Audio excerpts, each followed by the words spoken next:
गोष्ट होती तेवढी सांगितली. नाही नाही अण्णाची पंत, तेवढीच तुम्ही वगळली. तुम्ही विसरलात. त्या शब्दांची याद आम्हाला आहे. कोणत्या शब्दाची याद? आम्ही तुम्हाला फक्त एक संधी मागतो. राजांच्या बद्दल तुम्ही कोणी संशय शोधा याबद्दल आम्हाला खंत आहे. पण तुम्ही जाणलं पाहिजे की राजांच्या प्रती घडवायला आम्हाला आदर करून पुरस्कार करतो. लहान म्हणून म्हणजे मातीचा आकार द्यावा तशी होती.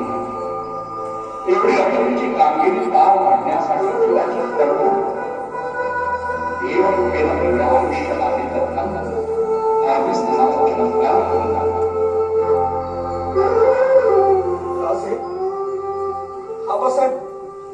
असं बोलले. शब्दान शब्द थोरल्या महाराजांच्या तोंडामुळाचा.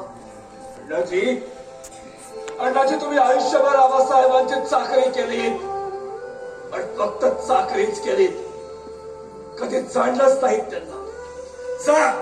जा तुम्ही मुक्त आहात. या क्षणी आमच्या डोळ्यासमोरून नाही सेवा.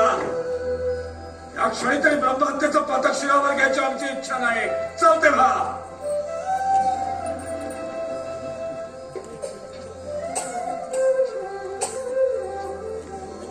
दादा दादा माफ करा. आबासाहेबांचे बोलता बोलता बाण दिसून आम्ही आसनावर बसलो. पण ईश्वर साक्ष सांगतो, या आसनाची आम्ही हयातभर चाकरीच करू. पुन्हा कधीच ते बसणार नाही. भाऊजी, एवढी समजून, एवढे शहाणपण तुम्ही कुठे शिकला? वहिनी, आम्ही आबासाहेबांना वचन दिलं होतं. वचन?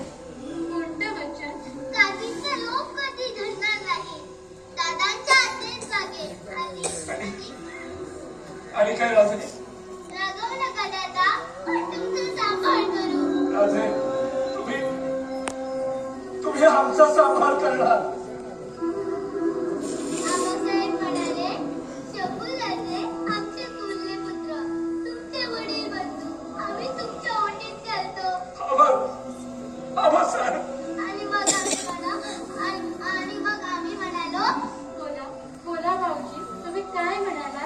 आबासाहेब, सावलीसारखे आम्ही दादाच्या पाठीशी असू. गाव त्यांच्या अंगावर पडला तर आम्ही आमच्या अंगावर झेलू. राजे, तुमच्या या शब्दाने आम्ही धन्य झालो. पित्याच्या पोटातली माया आम्हाला कधीच उमजली नाही. ती तुमच्या ओठातून ऐकून आम्ही कृतार्थ झालो. आमच्या परीस राजे तुम्हीच त्यांचे खरे पुत्र नव्हता.